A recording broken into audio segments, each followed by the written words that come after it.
नमस्ते। आपका स्वागत है। इस कहानी का आनंद लें, चैनल को सब्सक्राइब करें और नोटिफिकेशन चालू कर लें। सुबह की शुरुआत किसी भी आम दिन की तरह हुई थी। जैक जल्दी उठ गया था और एक सादी सी कॉफी बना रहा था, जबकि ब्रुक, जो अभी भी नींद में थी, मेज पर बैठी अपने फोन से खेल रही थी।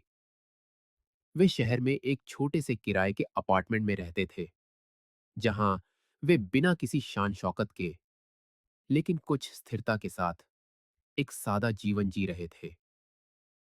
जैसे ही उसने अपने मग में चीनी घोली, जैक के फोन में कंपन हुआ। उसने स्क्रीन पर नंबर देखा और उसकी त्योरियां चढ़ गई। यह उसके पिता के वकील रॉबर्ट हार्टवेल का नंबर था। उसे यह अजीब लगा। उसने हमेशा की तरह शांत लहजे में फोन उठाया, लेकिन अगले शब्द सुनते ही उसके चेहरे के भाव बदल गए। रॉबर्ट अपने अंदाज के मुताबिक सीधे मुद्दे पर आया। उसने कहा कि उसे यह बताते हुए अफसोस हो रहा है, लेकिन जैक के पिता डगलस व्हिटमोर की पिछली रात बड़े दिल के दौरे के बाद मृत्यु हो गई है, और यह भी कि शरीर को अगले दिन होने वाले अंतिम संस्कार के लिए पहले ही तैयार किया जा रहा है। जैक अवाक रह गया। फोन पकड़े हुए हाथ कांपने लगा। फोन रखने के बाद भी वकील के शब्द उसके कानों में गूंज रहे थे, और वह कुछ सेकंड के लिए शून्य में घूरता रहा। अचानक आंसू बहने लगे। ऐसा लगा जैसे उसके और उसके पिता के बीच की सारी दूरियां दर्द की एक खामोश लहर में समा गई हों। एक ऐसा दर्द जिसे महसूस करने की उसने इतनी शिद्दत से उम्मीद नहीं की थी। ब्रुक घबराकर तुरंत उसके पास आई। जैक, क्या हुआ?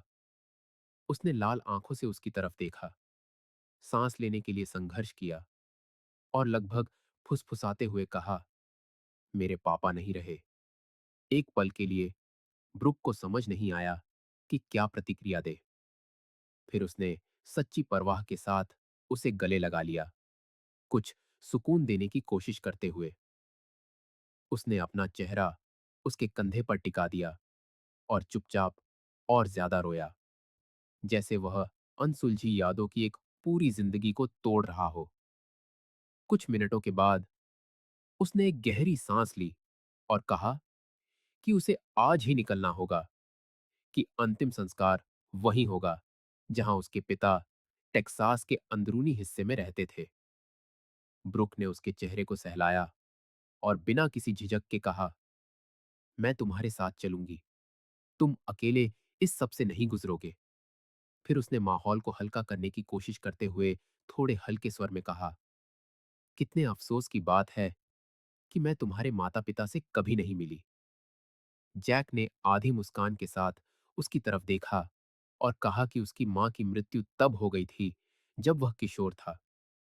तब से उसके पिता ने खुद को बंद कर लिया था और ज्यादा कठोर और सख्त हो गए थे, और सालों से उन दोनों के बीच की दूरी बस बढ़ती ही गई। वह चाहते थे कि मैं उनकी तरह बनूं, खानदानी कारोबार संभालूं, उनकी विरासत को आगे बढ़ाऊं। मैं कुछ और चाहता था, और आखिर में हम एक दूसरे से दूर हो गए। वे दोपहर में जल्दी ही सड़क पर निकल पड़े। ब्रुक ने देखा कि जैक अपने ख्यालों में खोया हुआ था, खिड़की से बाहर देख रहा था और बहुत कम बोल रहा था। उसने उसकी चुप्पी का सम्मान किया, बस बीच बीच में पूछती रही कि क्या सब ठीक है या वह रुकना चाहता है। जब कार ने आखिरकार जायदाद की सीमाओं को पार किया, तो जैक के चेहरे के भाव बदल गए। ब्रुक ने खिड़की से बाहर देखा और वह साफ तौर पर प्रभावित थी। आगे खेती वाले खेतों से घिरी एक लंबी कच्ची सड़क थी, और पृष्ठभूमि में एक विशाल घर था, जो एक साधारण ग्रामीण संपत्ति से ज्यादा एक हवेली जैसा दिखता था। हे भगवान, क्या तुम्हारे पापा यहां रहते थे? उसने हैरानी से पूछा। जैक ने बस पुष्टि की, हाँ, वह यहां की हर चीज के मालिक थे। यह जमीनें 100 साल से भी ज्यादा समय से हमारे परिवार की हैं। यह फार्म हमेशा उनका गौरव था। ब्रुक अपनी हैरानी छिपा नहीं सकी। और तुमने मुझे इस बारे में कभी कुछ नहीं बताया? जैक ने कंधे उचकाए। क्योंकि मैं कभी भी इसका हिस्सा नहीं बनना चाहता था। मैं अपना रास्ता खुद बनाना चाहता था। वे शाम ढलने से ठीक पहले पहुंचे। घर शांत था, लेकिन फार्म के कर्मचारी पहले से ही अंतिम संस्कार के लिए सब कुछ तैयार कर रहे थे। उनमें से कई जैक को बचपन से जानते थे। उन्होंने सम्मान के साथ उसका अभिवादन किया। कुछ ने सच्चे दिल से गले लगाया। जैक ने उन्हें धन्यवाद दिया, लेकिन बातचीत को लंबा खींचने से बचा। उसने घर में प्रवेश किया, चारों ओर देखा और अपनेपन और बेचैनी का एक अजीब मिश्रण महसूस किया। ब्रुक धीरे धीरे चल रही थी, हर विवरण को देख रही थी, जैसे वो उस जगह की शान को अपने अंदर समेटने की कोशिश कर रही हो। और इस एहसास ने उसकी आंखों में एक अलग सी चमक भर दी। अगली सुबह अंतिम संस्कार फार्म के चैपल के बगल में आयोजित किया गया। एक साधारण समारोह, लेकिन भावनाओं से भरा हुआ। कुछ ही मेहमान मौजूद थे, ज्यादातर पुराने कर्मचारी, पुराने पड़ोसी और पिता के कुछ दोस्त। ब्रुक पूरे समय जैक के साथ रही। वह चुप रहा, ताबूत को एक ऐसे दर्द से देख रहा था जिसमें उदासी, पछतावा और यादें मिली हुई थीं। जब पादरी डगलस व्हिटमोर की विरासत के बारे में बात कर रहे थे, जैक यह सोचने से खुद को रोक नहीं पाया कि कितनी ही बातें कभी हुई ही नहीं, कितने ही गले मिलना अहंकार के कारण नहीं हुआ, कितनी ही बार उसके पास लौटने का मौका था और वह नहीं आया। यह बात बहुत भारी पड़ रही थी। समारोह के बाद सभी को वसीयत पढ़ने के लिए घर के अंदर आमंत्रित किया गया। वकील रॉबर्ट कमरे में मेज पर एक चमड़े का फोल्डर लिए बैठे थे। ब्रुक और जैक एक दूसरे के बगल में बैठे थे और कुछ उपस्थित लोगों की जिज्ञासु निगाहें उन्हें घेरे हुए थीं। रॉबर्ट ने अपना चश्मा साफ किया, फोल्डर खोला और अपनी दृढ़ और सधी हुई आवाज में पढ़ना शुरू किया। दस्तावेज में खातों, संपत्तियों और छोटी-छोटी जायदादों के बारे में कई विवरण थे। लेकिन जब वह मुख्य बिंदु पर पहुंचे, तो कमरे में पूरी तरह से सन्नाटा छा गया।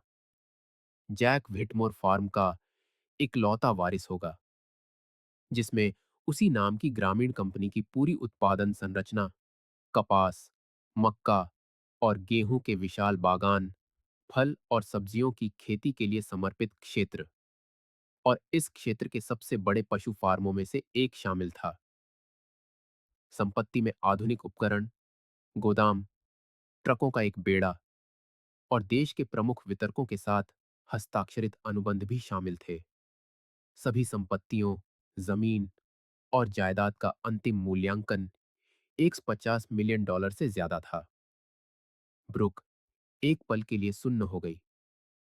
उसने अपनी मुद्रा बनाए रखने की कोशिश की, लेकिन उसकी आंखों में एक अचानक आई चमक को छिपाना लगभग नामुमकिन था। जैक ने यह देख लिया था। यह सूक्ष्म था, लेकिन यह वहां था, सदमे और विस्मय का एक छोटा सा प्रतिबिंब। उसने जल्दी से मुस्कुराया, प्यार से उसका हाथ दबाया और फुसफुसाया, वाह, तुम्हारे पापा तुम पर सच में भरोसा करते थे। जैक ने जवाब नहीं दिया। वह सोच में डूबा रहा, अपने सामने रखे कागज को घूरता रहा। यह विरासत एक भाग्य से ज्यादा एक जिम्मेदारी के रूप में भारी लग रही थी। वह जमीन इतिहास, संघर्ष, जड़ों का प्रतिनिधित्व करती थी और अब वह उसके हाथों में थी। लेकिन जो वह अभी तक नहीं जानता था, वह यह था कि यह विरासत छिपे हुए इरादों और गठबंधनों को भी सामने लाएगी, जिनकी उसने कभी कल्पना भी नहीं की थी। और उसके जीवन की सबसे बड़ी परीक्षा अभी बाकी थी। वसीयत पढ़ने के बाद ब्रुक बदली बदली सी लग रही थी। यहां तक कि जैक को देखने का उसका तरीका भी बदल गया था।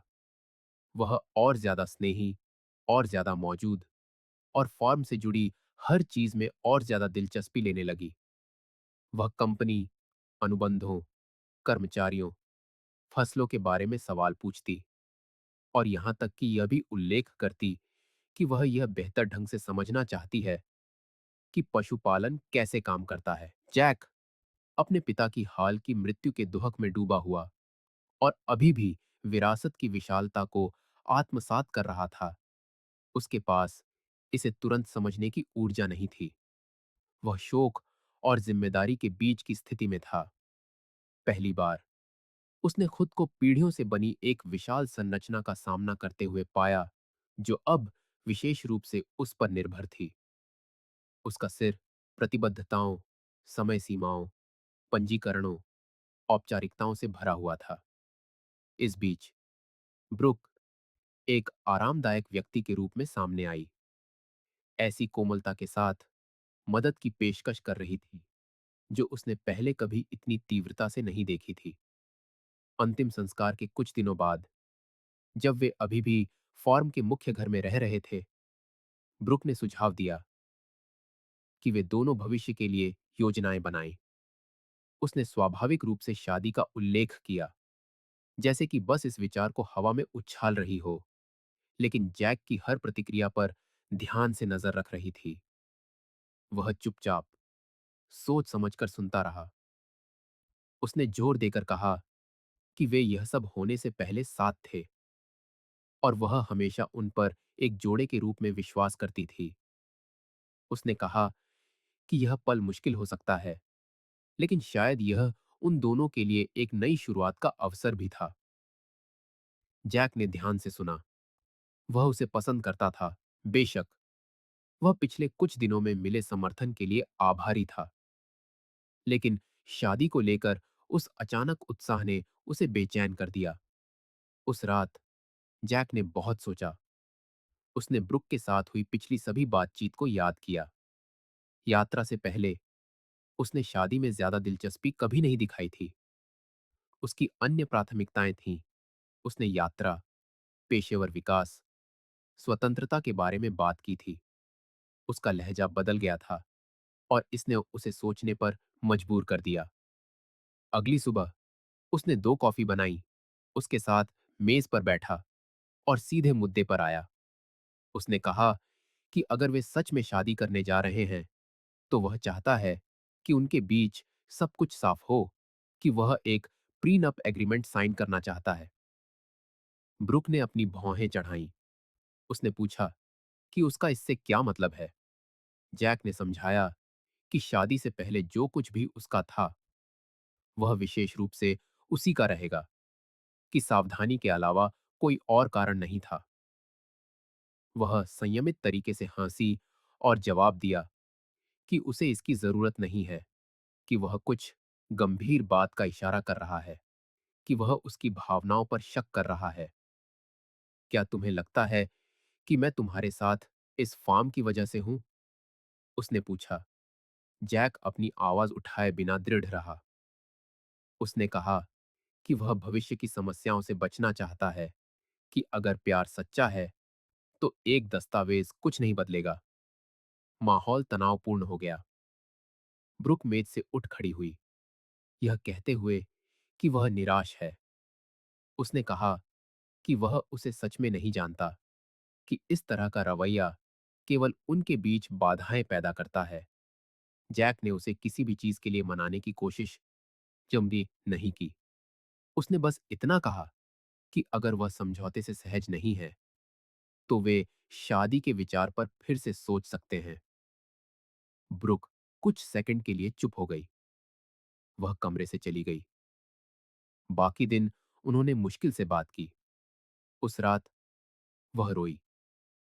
उसने कहा कि उसे चोट पहुंची है, कि उसने कभी नहीं सोचा था कि जैक उसके बारे में इस तरह सोचेगा। उसने बस सुना। वह बहस नहीं करना चाहता था। वह अंदर से थक चुका था। अगले दिन ब्रुक एक अलग रवैये के साथ वापस आई। उसने माफी मांगी, कहा कि उसने ज्यादा प्रतिक्रिया दे दी थी, कि अब वह उसकी बात समझ गई है। उसने कहा कि वह समझौते को स्वीकार करती है, कि उनका प्यार किसी भी कागज के टुकड़े से बड़ा है। 2 हफ्ते बाद उन्होंने टाउन हॉल में आधिकारिक तौर पर शादी कर ली। कोई पार्टी नहीं, कोई मेहमान नहीं, एक साधारण जोड़ा जो उन लोगों की नजरों में एक साधारण दस्तावेज पर हस्ताक्षर कर रहा था, जो इसके पीछे की कहानी नहीं जानते थे। ब्रुक ने जैक का हाथ मजबूती से पकड़ा और मुस्कुराई। उसने कहा कि वह खुश है कि अब वे एक साथ एक नई जिंदगी शुरू करेंगे। और उसके पास एक सुझाव था। हम स्थायी रूप से यहां आ सकते हैं। तुम्हारे पास प्रबंधन करने के लिए फॉर्म है और सब कुछ यही है। ये एकदम सही होगा। जैक ने कुछ दिनों तक सोचा, लेकिन अंततः सहमत हो गया। यह विचार समझ में आता था। आखिरकार सब कुछ चालू रखने के लिए उसे मौजूद रहने की जरूरत थी।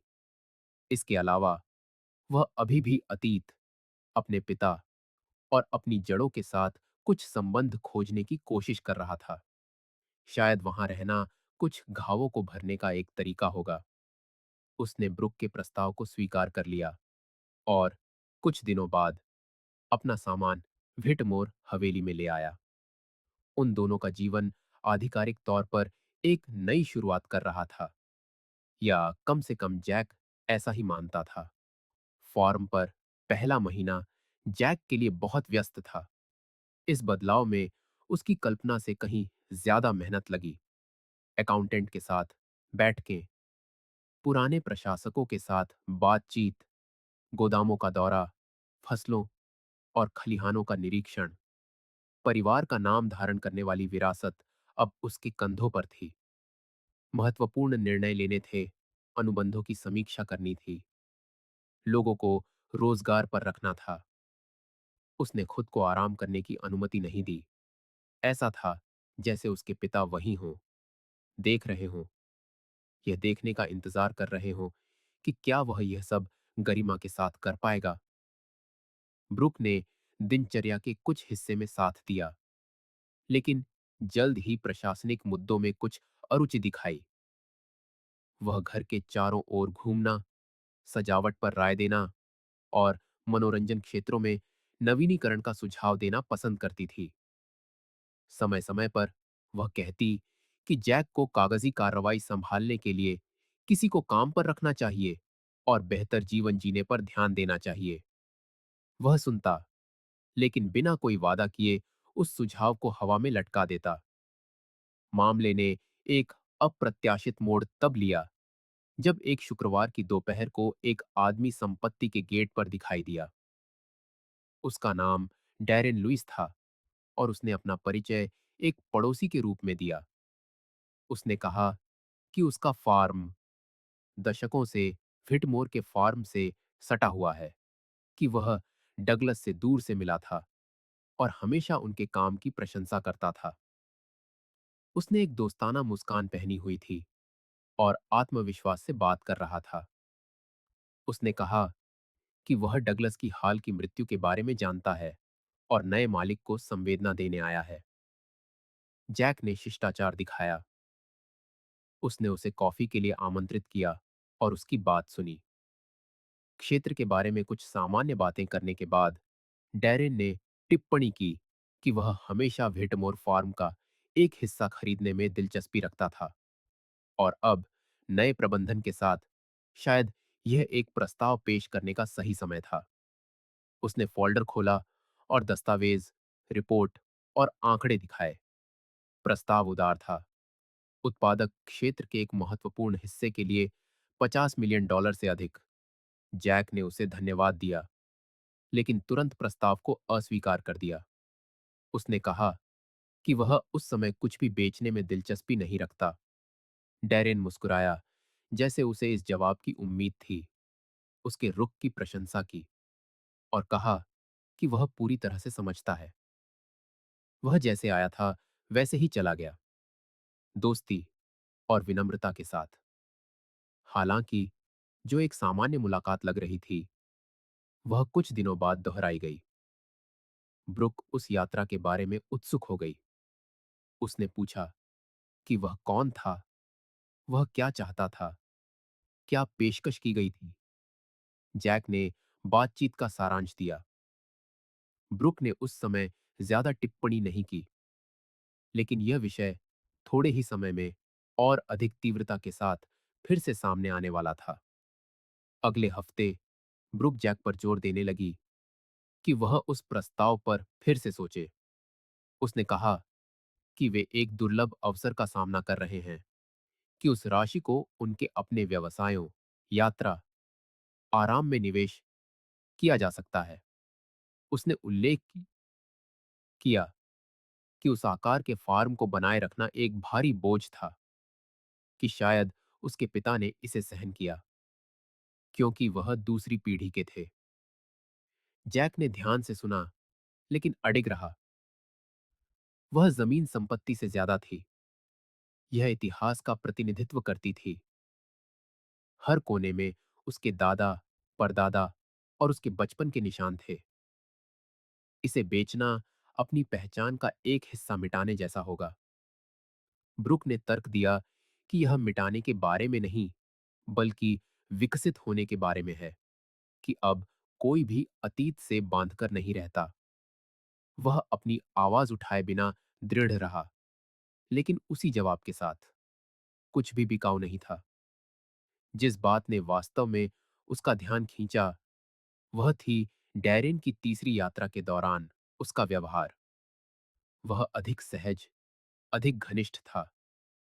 वह चुटकुले सुना रहा था, और फिर एक वाक्य और दूसरे के बीच उसने एक ऐसी बात का जिक्र किया जिससे जैक को तुरंत बेचैनी हुई। उसने एक टिप्पणी का हवाला दिया जो जैक ने पिछले हफ्ते रात के खाने के दौरान की थी। एक विशिष्ट विवरण जो जैक ने केवल ब्रुक से कहा था। यह एक मामूली बात थी, लेकिन इसने एक निजी बातचीत का खुलासा कर दिया। जैक ने एक शक भरी निगाह से उसे देखा, लेकिन खुद को शांत बनाए रखा। उसने ऐसा व्यवहार किया जैसे उसने ध्यान ही नहीं दिया।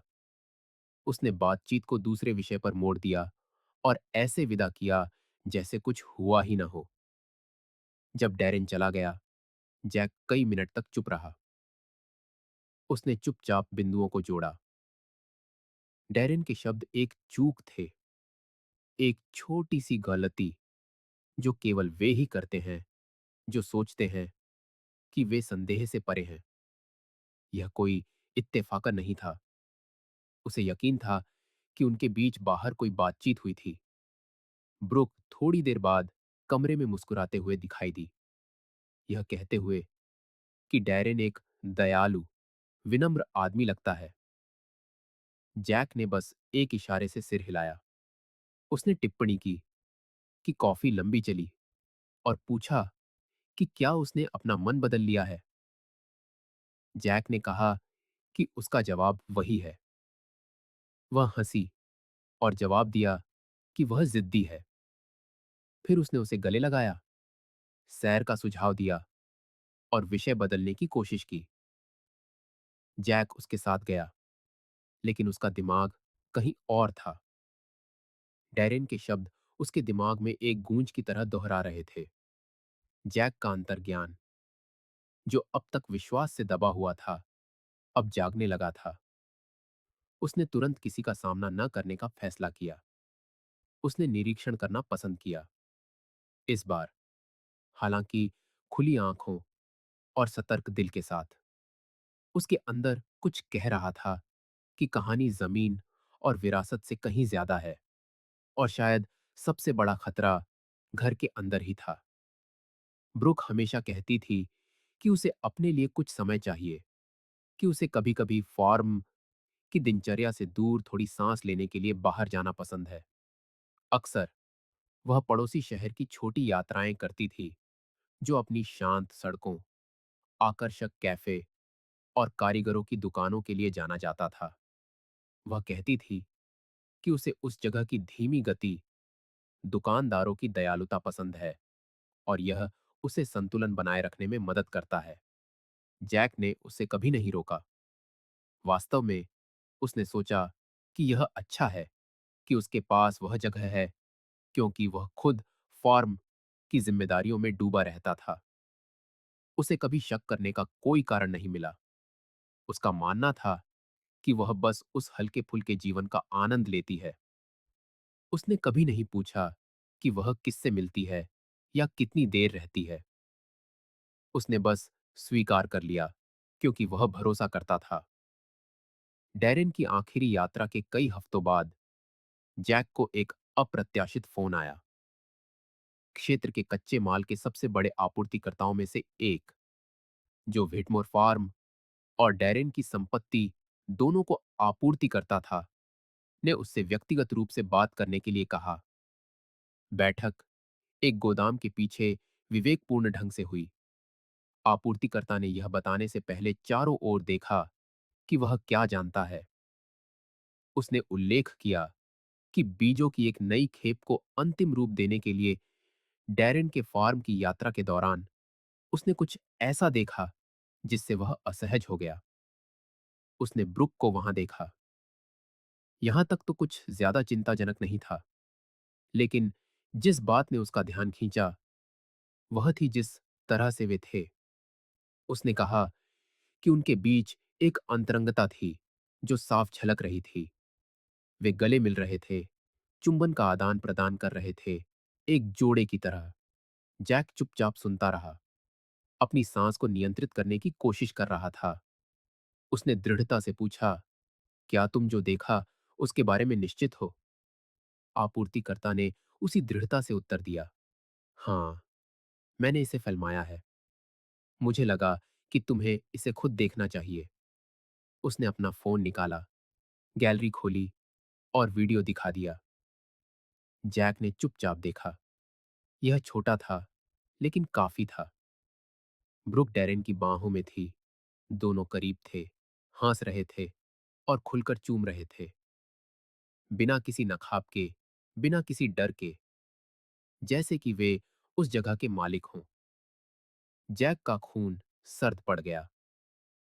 छोटा शहर, कैफे, मासूम सैर सपाटे, अब सब कुछ समझ में आ रहा था। वह आराम करने के लिए बाहर नहीं जा रही थी। वह उस पड़ोसी से मिलने जा रही थी जो उसकी जमीन खरीदने पर जोर दे रहा था।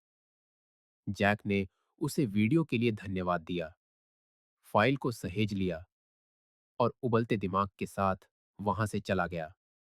उसे क्रोध, निराशा और सबसे बढ़कर शर्मिंदगी का मिश्रण महसूस हुआ। न केवल धोखा दिए जाने का, बल्कि इतनी आसानी से बेवकूफ बनाए जाने का। उसने ब्रुक से एक शब्द कहे बिना वकील को फोन किया। उसने तुरंत तलाक की प्रक्रिया शुरू करने और दस्तावेजों को जल्द से जल्द तैयार करवाने के लिए कहा। जब सब कुछ व्यवस्थित हो गया, तो उसने सही समय का इंतजार किया। ब्रुक अभी-अभी उस आकर्षक छोटे शहर की अपनी एक और सैर से लौटी थी। वह मुस्कुरा रही थी, एक स्वादिष्ट सेब के केक के बारे में बात कर रही थी जो उसने चखा था। जैक ने उसे बैठने के लिए बुलाया और एक शांत भाव के साथ उसे लिफाफा थमा दिया। ब्रुक ने उसे खोला और अपना चेहरा सिकोड़ लिया। वह हंसी, यह सोचकर कि यह एक बुरा मजाक है। "ये क्या है, जैक?" उसने पूछा। उसने शांति से जवाब दिया, "तलाक के कागजात।" वह मजाक बनाए रखने की कोशिश करती रही, यह कहते हुए कि इसका कोई मतलब नहीं है। लेकिन जैक ने बस टैबलेट लिया और वीडियो चला दिया। उसका चेहरा पीला पड़ गया। हंसी तुरंत गायब हो गई। उसने इनकार करने की कोशिश की, फिर रोई, फिर भीख मांगी। उसने कहा कि यह एक गलती थी, कि वह भ्रमित थी, कि वह सच में जैक से प्यार करती है। वह चुपचाप सुनता रहा। जब उसने बोलना समाप्त किया, तो उसने बस इतना कहा, तुमने हस्ताक्षर किए थे कि तुम्हें मेरी किसी भी चीज पर कोई अधिकार नहीं होगा। अब अपने ही शब्द का सम्मान करने का समय है। वह खड़ा हुआ और निष्कर्ष निकाला, मैं चाहता हूं कि तुम आज शाम तक यह फार्म छोड़कर चली जाओ।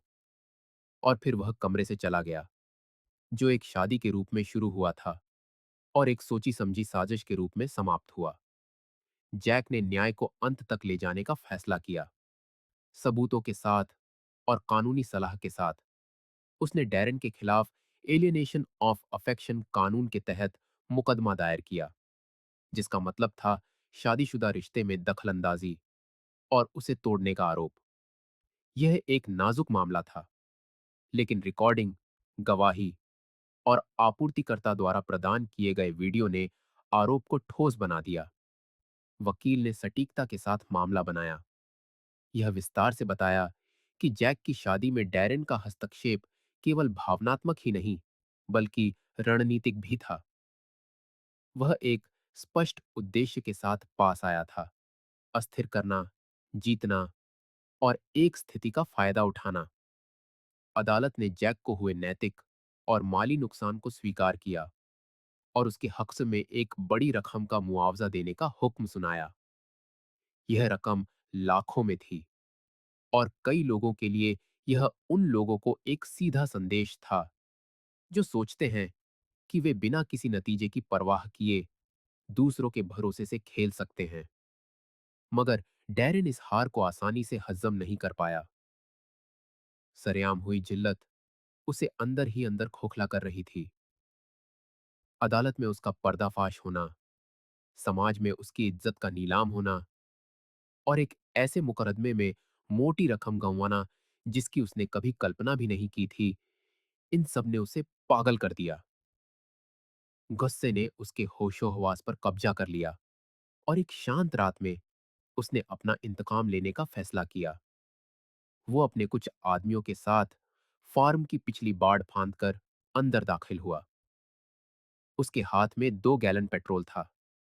उसका निशाना था मुख्य खलिहान, एक पुरानी इमारत जिसमें न सिर्फ औजार रखे थे, बल्कि विटमोर परिवार की अनगिनत यादें भी बसी थीं। उसका मानना था कि उस जगह को जलाकर राख कर देना जैक के लिए आखिरी और सबसे गहरी चोट होगी।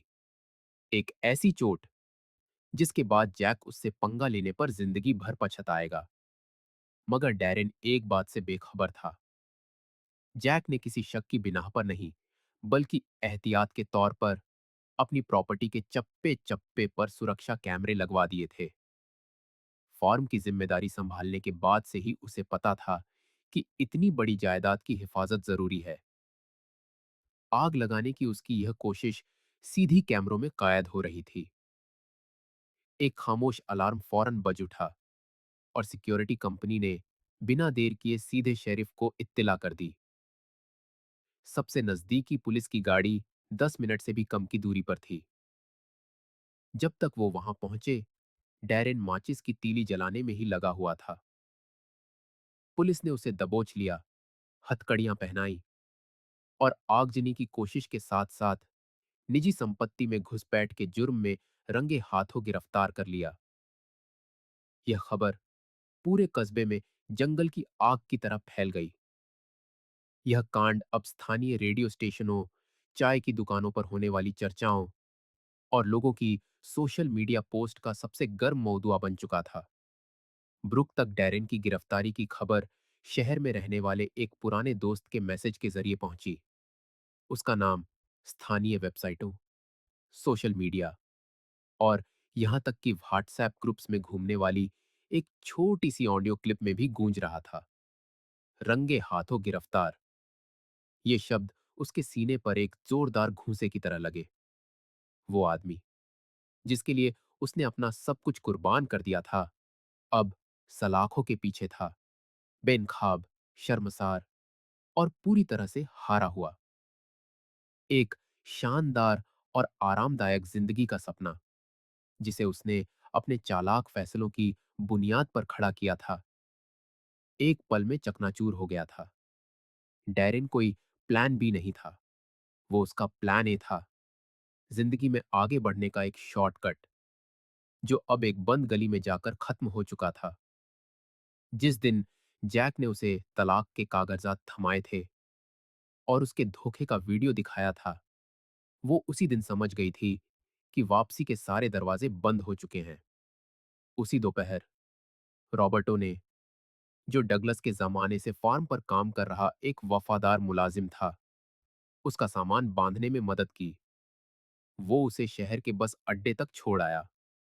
ब्रुक ने एक बार भी पलटकर नहीं देखा।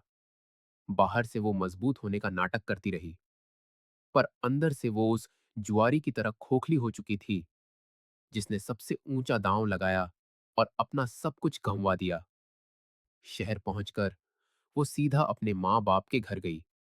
वो घर छोटा और मामूली सा था, एक पुरानी इमारत की तीसरी मंजिल पर, जिसमें लिफ्ट तक नहीं थी। सालों बाद वो अपने पुराने कमरे में थी, जो अब फालतू बक्सों और एक अकेले गद्दे से अटा पड़ा था। वो बिस्तर पर बैठकर घंटों तक दीवार को बेमतलब ताकती रही। वो लड़की जो कभी आलीशान जिंदगी के ख्वाब देखती थी, अब मामूली नौकरियों के इंटरव्यू के लिए लंबी कतारों में खड़ी थी। मुझे सब कुछ फिर से शुरू करना होगा। ये शब्द एक दर्द भरे मंत्र की तरह उसके जहन में लगातार गूंज रहे थे।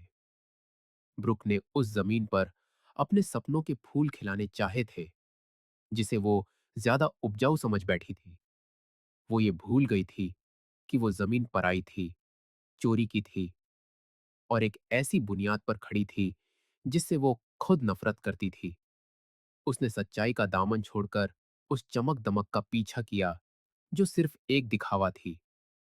नतीजा ये हुआ कि वो खाली हाथ, गुमनाम और तन्हा रह गई।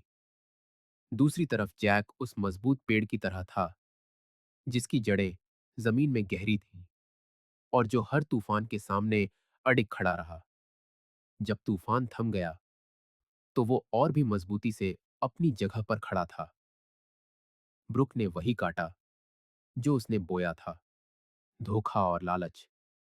और जैक को वो मिला जिसका वो हकदार था, इज्जत, इंसाफ और मन की शांति।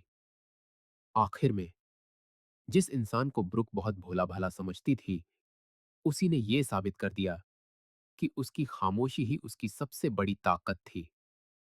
यह उस इंसान की रणनीति थी जो जीत हासिल करने के लिए सही वक्त का इंतजार करना जानता है।